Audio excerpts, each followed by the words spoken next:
Hello and welcome back to the course on MetaTrader 4. Here in front of us we have 8 Forex charts. They're all different. Some of them are for different currency pairs, some of them are for different time frames, some of them have different levels of zoom, and some have different indicators placed on them. But most importantly, all of them have different color schemes. And that's exactly what we're going to be talking about today.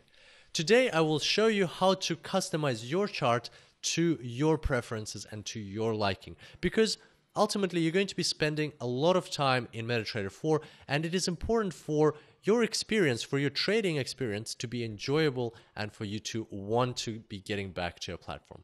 So let's go ahead and I will show you how to customize your chart. Now we're going to focus on this chart over here. So let's go ahead and expand it by clicking the button up at the top in the middle.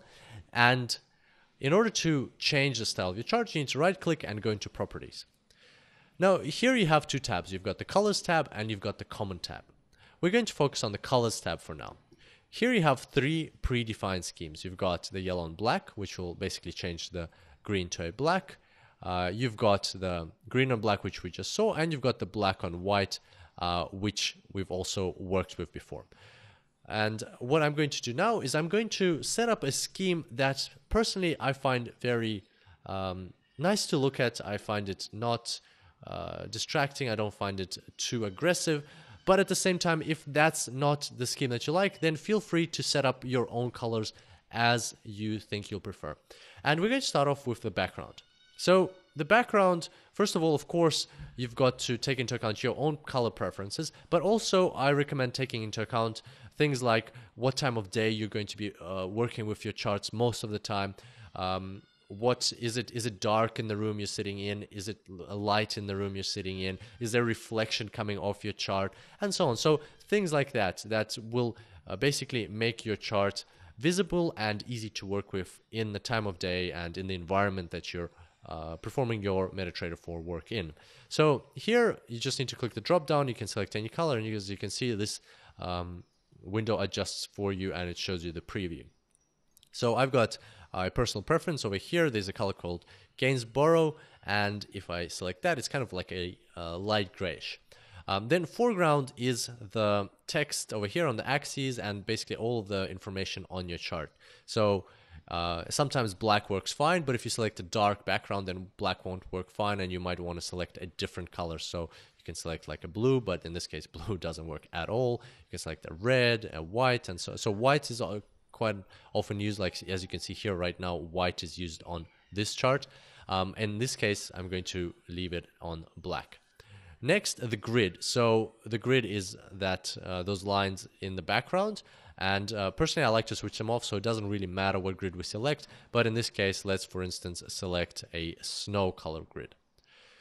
And here's the fun part. So the bar up, bar down, bull candle, bear candle, and line graph. So your bar up is basically the outline of a bar or of a candle going up, or if you're working with standard bars, then it's just the color of the bar. And here I'm going to select dark gray, so that color over there. For the bar down, I'm actually also going to select dark gray, and I'll explain why in a second.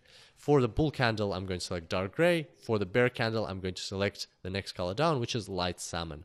And for a line graph, I'm just going to select dark gray. So a lot of people forget about this, but the line graph actually is responsible for your dodges. So if I select changes to red, right now on this preview, you can't see any example of that, but basically it's lines that don't have, it's candles that don't have a body. So when the open equals to the close price, then that the color of that candle will be line graph, or this is also responsible for the color of the line graph that you have on your charts.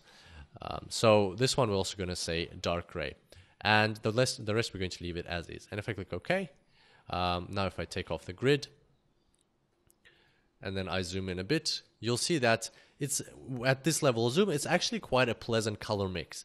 And the reason why I left dark gray for bearish candles, for the outline of bearish candles, here you can see that it's actually, it looks like it's outlined. So even though the filling is kind of pinkish or salmon color, the outline is gray, and it makes it stand out. And personally, I really like this style. It's nice to look at. It doesn't strain your eyes. It doesn't distract you from your analysis. I I personally think that this is a great color scheme, but once again, it's totally up to you. It's a matter of personal preference. So we're going to go into properties and quickly have a look at the common tab. In the common tab, what we're interested in is you can change your type of chart here again, which we already know how to do through this menu up at the top. And also you can add your ask line. So the line you currently see here is the bid line.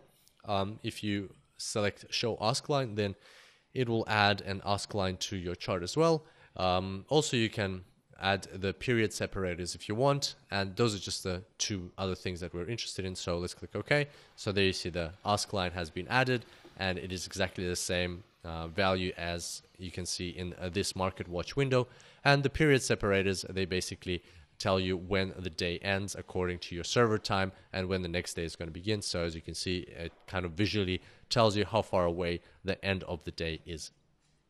And that's how you set up your chart to your personal preference. Let's make this smaller so it fits back inside our 8 charts. And there you go. You saw how easy it is, how quick it is to set up your chart. And once again, there are many different types of color schemes that you can select from, and you can, and personally I think you totally should tailor your experience to what you're interested in seeing. And that's us for today. In the next tutorial, I will reveal to you the power of templates, and that'll be a very strong tutorial that will help you even better leverage these color schemes and take them with you when you're creating new charts and wherever you go. And I look forward to seeing you next time. Until then, happy trading.